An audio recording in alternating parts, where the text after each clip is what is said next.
She created strategic marketing plans, business policies and procedures, advised UI and UX design. Lauren, on a personal note, is the second generation New Orleanian, born and raised in the city by transplant parents. She has always been seeing herself as an integral link between the city's historical culture and entrepreneurial rejuvenation, definitely post-Katrina. Lauren attained her BA in French and MBA in Marketing and Strategic Management from Tulane University. And she's an active volunteer with Louisiana SPCA and an empowerment coach for the Unite Breast Cancer Survivor Program. Welcome to the stage, Lauren. Thank you so much. I've never heard someone read that out loud before. It's a little intimidating, honestly. But that's okay. And I heard a giggle when someone said a BA in French. Yeah, that's what my parents said too. But so I'm here today to help you identify some ways that you can think about your strategies and your services in a more innovative way to kind of take your firm into the future, to both be more sustainable and to grow. And basically what it comes down to is innovation, right? Innovation keeps us thriving, it keeps us growing, it keeps us up to date with market trends, but it also can differentiate us from our competitors. So innovation is very important. It's a heavy word, and when they asked me to talk about innovation, I was also a little intimidated, because it means a lot to a lot of different folks. It can be, you know, that Newton's apple where it's just right place, right time, and luck that knocks you on the head. Or it can be that breakthrough, huge life-changing experience for a large population. But I think today, after giving you some ideas on how to bring innovation into your life every day, you'll realize that it's actually a frame of mind. So let's move on. I wouldn't be a good Trep representative if I didn't tell you a little bit about us. So we are Trepwise. We're a consulting firm. We are a for-profit consulting firm. However, we are vision-aligned and mission-driven. Our vision is to build thriving communities where good ideas spread, and we do this by maximizing the potential of the organizations that we work with. So this involves a lot of innovation. You don't build thriving communities by doing things the same old way. You don't solve challenges to business by doing things the same old way that folks have done them for centuries. So the things that I'm going to tell you about today, we do a lot with our clients when we're facilitating meetings or their boards or groups of folks within an industry. So we work with for-profit and non-profit organizations. On the for-profit side, we describe our services as falling into marketing, finance, and operations. So that means everything from messaging to identifying your target consumer to building a budget and financial modeling, figuring out pricing, things like that. And then in operations and culture, we deal a lot with organizational culture and structure. We also deal with processes to make your business much more efficient. And there are a lot of consulting firms that can say that they do similar things to what we do, work in those buckets with similar clients, but I think there are a few things that really set us apart. One is this idea of entrepreneurial thinking. That's kind of how we describe innovation. So entrepreneurial thinking to us means that we are rolling up our sleeves, we're meeting clients where they are, and I'll show you a client list a little later, but whether that's, you know, a tiny single person who has a great idea and some funding, or a multi-$100 billion company. We're working on both ends of the spectrum to meet clients where they are and help them figure out how to innovate and grow their business. We also bring the process. We are industry agnostic. Two of those are kind of related. So that means we're working with a variety of different industries, from restaurants to libraries to nonprofits that serve kids to nonprofits that you know, are a museum. And that means that we can't be experts in every single one of these industries. So we get to have this really great diversity of thought and knowledge on our team that we can bring to the table, which is excellent. We also really rely on our clients to bring a lot of industry knowledge and expertise. I know a little bit about architecture because I am a consumer of architecture, but not something I've studied or known about. And I can still come in and hopefully provide you guys with some interesting and useful techniques today. So we bring the process, you bring the content. Cross-pollination. So from the nonprofit side, or to the nonprofit side, we're bringing that sort of bottom line focus. How can a nonprofit be more financially sustainable? And that often happens with alternative forms of revenue, actually creating their own services and products that they're selling to people for a fee that goes back into the nonprofit, right? Because grant funding, as we know, is lesser and lesser, and there's more competition for it by the day. And then from the for-profit side, we bring organizational culture and the idea of an impactful organization to for-profit companies. So I would say that 9 out of 10 folks that walk in our door from a for-profit company are having some problem. Whatever they say their problem is, it is 9 out of 10 times related to the humans that work there or the humans that purchase, shop, solicit those services. And that has to do with culture, right? So we do a lot around organizational culture and creating really harmonious cultures that people get excited to come to work, and then defining the impact that that for-profit might have in their community or their world or their city, things like that. This is just a sampling of our clients. Some of these we've done some really innovative things with. I'm going to brag about one. So Saba and Pomegranate Hospitality have been in the news a lot for their organizational culture lately and how innovative it is and how it's a model for the restaurant world. Yeah, we helped them build that, no big deal. All right, so what is innovation?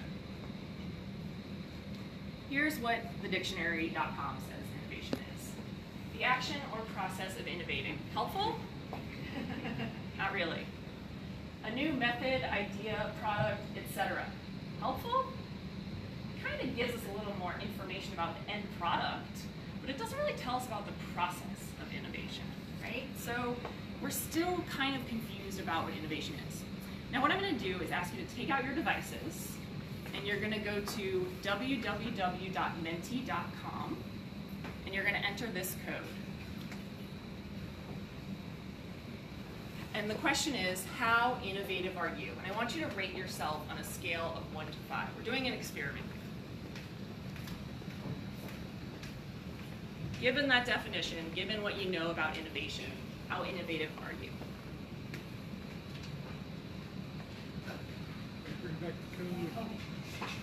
Sorry. 720-635. 720-635 is the code. It's up here as well.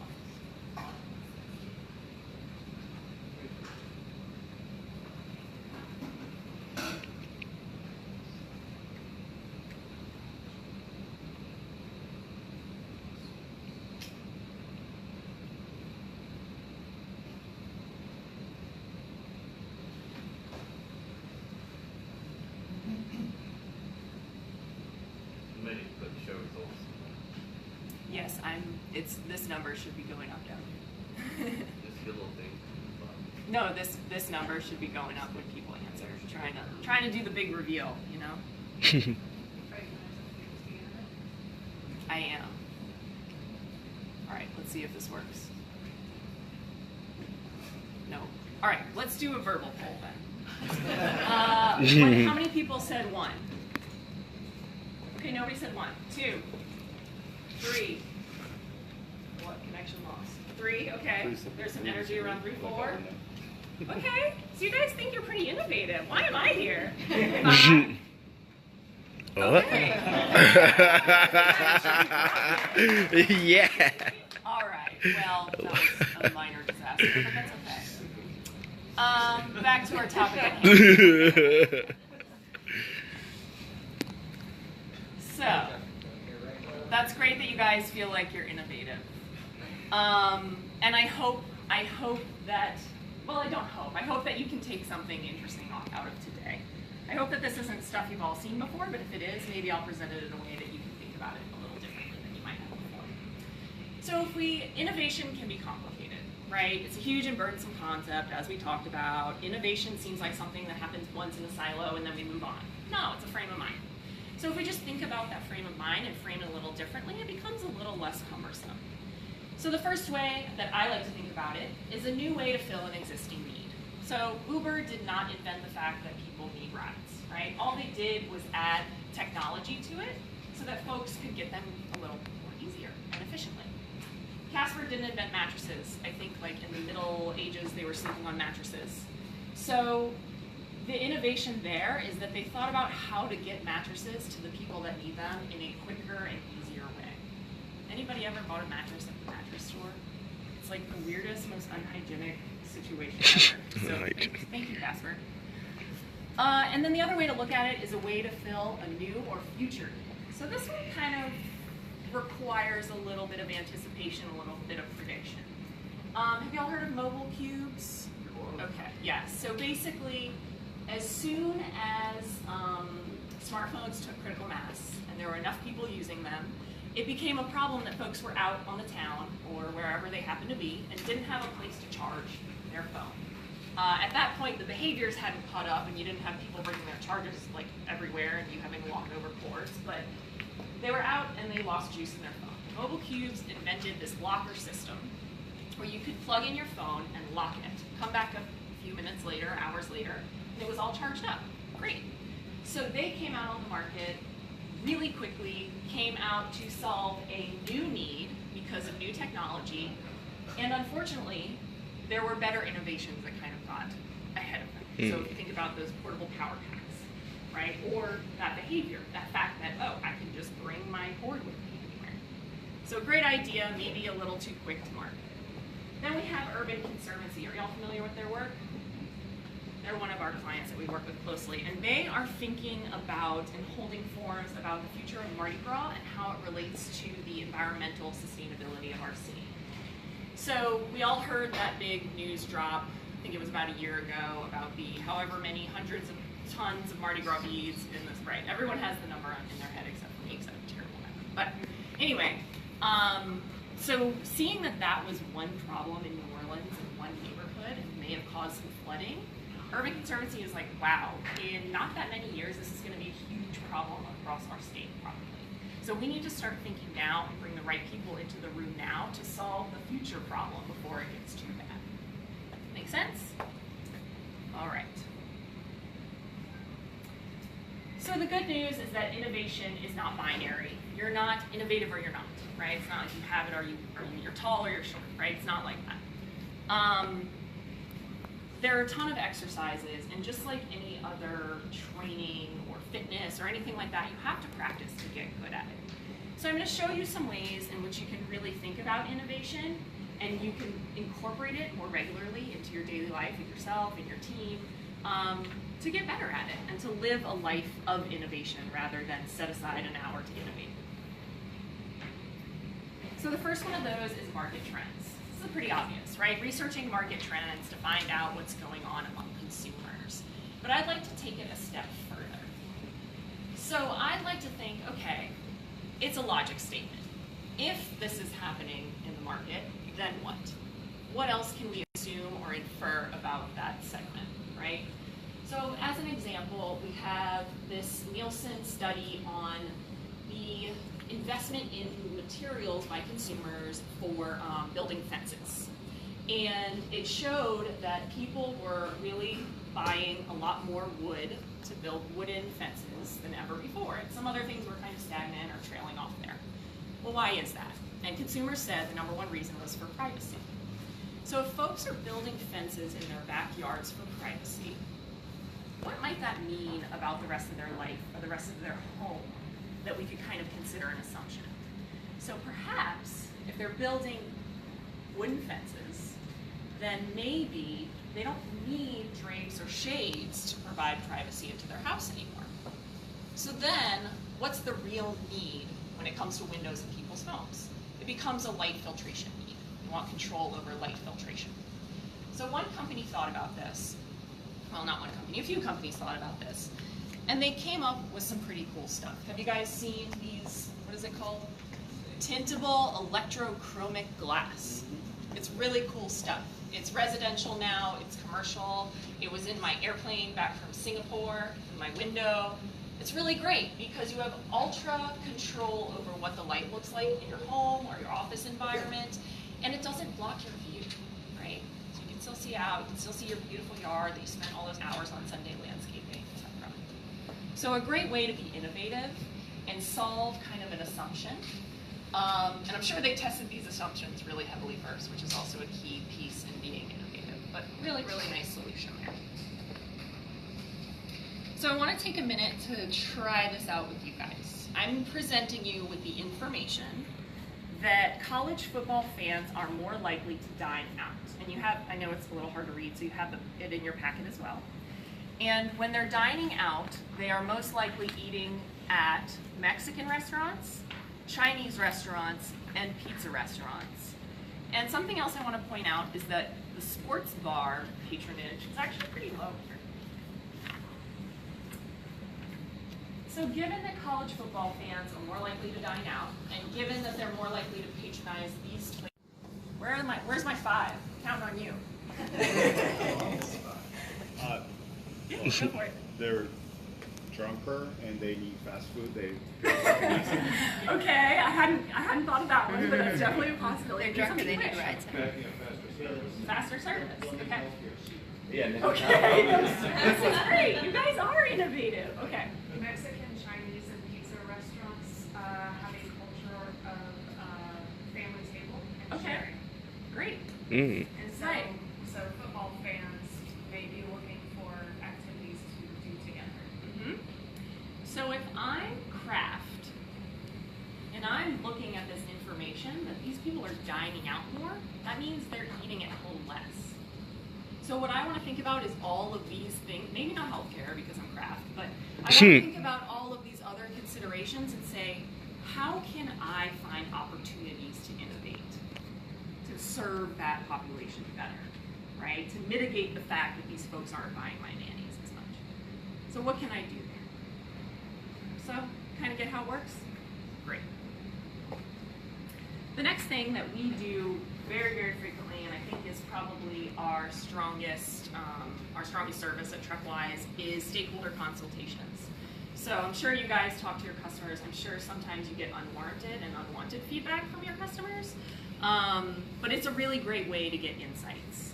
And when you're talking to them, you know, people often think about how can we pull as many people as possible that we would call our average customer, right? It's great to get insights that way, but I think you can do this with much more limited resources when you think about the outliers. So that's this little chart over here. And what I was trying to think like built environment and architecture-y. So I was thinking about if you wanted to get insights from people about, or test your assumptions about like building a home. You might want to talk to people that have unlimited resources to build their home, unlimited space, money, time, they are wealthy, they have a beautiful ranch house, they have 5,000 acres, whatever it is, no limitations on what they can have in their home. Then you might want to talk to people who have no choice over their homes, right? Think about, or very limited space in their homes. So you think about maybe assisted living facilities, maybe folks that live in trailer parks, maybe even inmates. Former inmates. So doing that kind of gives you some really interesting insights on either side of the spectrum. And then you combine that with a few conversations with your average customer, and you can have a really nice understanding of the different needs and problems that each of those groups face. Get a whole picture of what's going on out there. Sound good? Okay, excellent. So the next thing I want to talk about is cross-referencing. Oftentimes our previous experiences can be really valuable even though they seem unrelated to what we're thinking about, what we're doing, and the problem that we're trying to solve, or the service that we're trying to be more innovative around. So if you think back 5 to 7 years, dentists doing Botox was kind of an unheard of thing, and there was a ton of controversy around it. You know, besides the fact that folks didn't think that dentists were skilled to do this, they're not doctors, they're not medical doctors, et cetera, et cetera. There's also, you have dermatologists and plastic surgeons who are pretty peeved that now they have this new threat to their space. So if you think about a dentist as someone who fixes your gums, pulls your teeth, fixes a hurting tooth, yeah, okay, it doesn't really make sense for them to do Botox. If you think about the culture of activities that a dentist does in a little bit of a different way, if you think about it more of a, I go to the dentist every 6 months because I want my smile to be beautiful, because I want to present myself in a really aesthetically pleasing way to the world, maybe Botox does make sense in this context. Do you see that? If we just frame the culture around the activity a little differently, we can think about solutions that once seemed so far away that are actually closer than we thought. Okay? So again, we're going to try this together. So this is called the analogous inspiration exercise, a really long word for like a very simple exercise. So the idea is to jump headfirst into a parallel problem or scenario, because often we get stuck in our own little problem, our own little architecture box, and can't think outside the box. So we're jumping into a parallel scenario to gain inspiration and see new ideas that may relate back to our original problem. Now this is a risky one, and by risky I mean you may spend a few minutes of your life that you don't get back, and you may find nothing. But you may find something really interesting. So, I have said our challenge here is renovating my home for the first time. You guys probably, how many of y'all do residential renovation first time? Okay, a couple. I thought this was going to be a relevant example, maybe not so much. But anyway, you get the point. So you think about this challenge and you think about what are the activities, emotions, and attitudes that go along with it. So folks that are renovating a home for the first time might need their handheld a little more. They have huge consciousness of the expense. They may have saved money for a long time. They may put a lot of self-worth and self-value into it. They need planning and design activities, discomfort and inconvenience if they're living in their home while they're renovating it. So this is all stuff that has to do with renovating my home for the first time. What is similar to this? And I've given you the answer, but we're in a world where I haven't, having a baby is really similar to this, right? You don't know what to expect. You're saving money. This is kind of your make or break it moment, bringing another human into the world. Going to college, starting a new medical treatment, really unsure of what to expect, unsure of the outcomes, want to go to a quality, trusted provider, traveling abroad for the first time. Kind of like jumping off the cliff, you know? So what we do from here is we take these scenarios and we either do them to experience what it's like, think about the insights we can get from going through that process. We can reflect back on times where we had a baby or started a new medical treatment and had to go through that. What were we feeling? What did we wish we had? What were our big problems? Or we can talk to people who have gone through it. So go back to our stakeholder consults, go back to talking to our friends and family and clients and whomever else out there is willing to talk to us about it. And what we can do is get some really great insights on what surrounds those scenarios that may be applicable to answering some of these problems. How are we doing so far? Anybody falling asleep yet? Just one more. There's coffee. And granola bars. All right, so the last one I want to talk about is analyzing your surroundings. We all have our own points of view, and maybe we have groups of people that agree or follow the same point of view that we do, but those often can limit our ability to innovate. So this exercise involves thinking about the core offering, and then thinking about all of the activities that surround that core offering, and then thinking about all the different uses, all the different ways people engage in those activities, all the different attitudes they have towards them. It's called the Offer Activity Culture Mapping exercise. So I've done an example here. Start with a medical office, and then I've mapped, you have this in your slides as well, all of the activities that, I did this yesterday, so I came up with some quick activities that go around the medical office. And then I thought about those activities and how do people feel when they're engaging in them, or what are the attitudes, or how do people approach them differently. And I came up with this nice map that led me to some opportunities. I was able to identify some challenges or some issues, come up with this nice list of opportunities. So what I'd like to do now is actually do this with you. So we are going to start with a train station as our offering. So we have a train station in the middle here. What are the activities that go on around or in the train station? What was that? Buy tickets. Biking? Buy tickets. Buying tickets, yes. Eating. Eating? Waiting. Gosh. Yeah, shelter. Shelter. Greeting. Lots of picking up and dropping out. Transportation. Leaving. Saying goodbye. Saying hello. Bye, hello. Your phone. Using the bathroom. It's a public arts business. Not getting lost.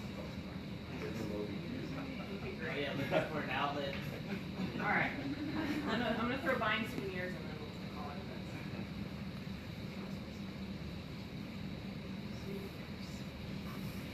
All right. Someone want to pick one of these, maybe the one they threw out, and tell me what are some activities, attitudes, attitudes, different ways people do that activity. For buying a ticket, they're standing in line. Okay. Is that the right answer? And is standing in line annoying? It's annoying. Okay, that's the right answer. Mhm. Okay, what else? Sleeping is not comfortable. Uncomfortable. And there's also probably some people that don't want to see, right? Regulated. Okay? Waiting. Waiting, boring. Boring. Okay, so we are good at identifying problems. Really good at that. Good job, guys. Pat yourselves on that. From these problems, we can start to think of some opportunities.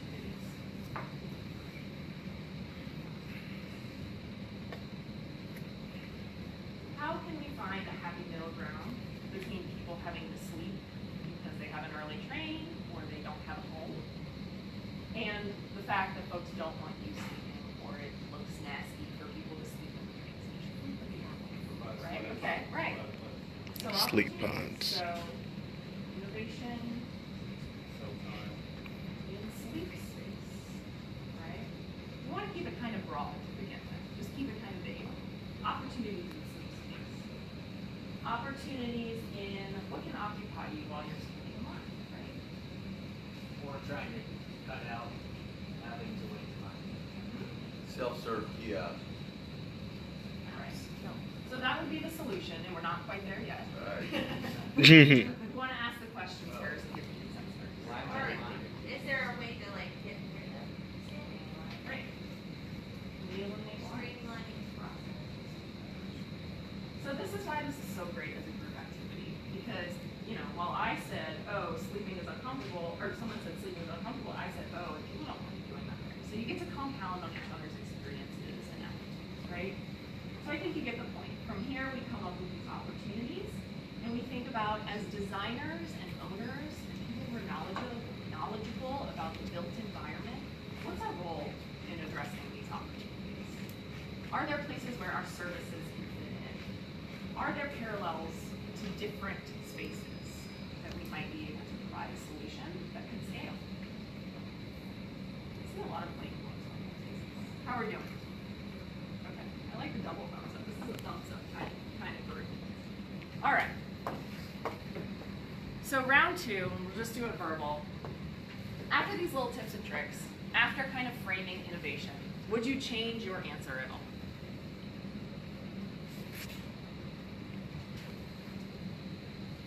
Go ahead, Stephen. I would think so because you kind of outline a lot of processes that are intended to change your way of thinking about what you have or what you haven't been thinking about. Right. Anybody else? Would they change their? Yeah, I think I would change mine. Okay. Because I said two Mhm. originally, and I guess I just wasn't thinking about the way I think about things. Yeah, I guess it would be more innovative if this is considered innovation. Yeah, I guess so. Great, you're my audience superhero of the day, 'cause that's the answer I was looking for. So basically, what we're saying here is that innovation is all about gaining insights and identifying the problems and opportunities that come out of those insights. It's something that's pretty natural in us, and we just have to kind of think about how to bring it to mind, how to bring it to voice, and work with each other to get there. So that's all I'm going to say about innovation. Thank you guys so much. If you have any questions or want to talk further about any of this, I am around.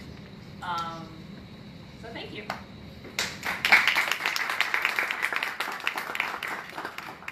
So we have time for one or two questions if you guys have it. And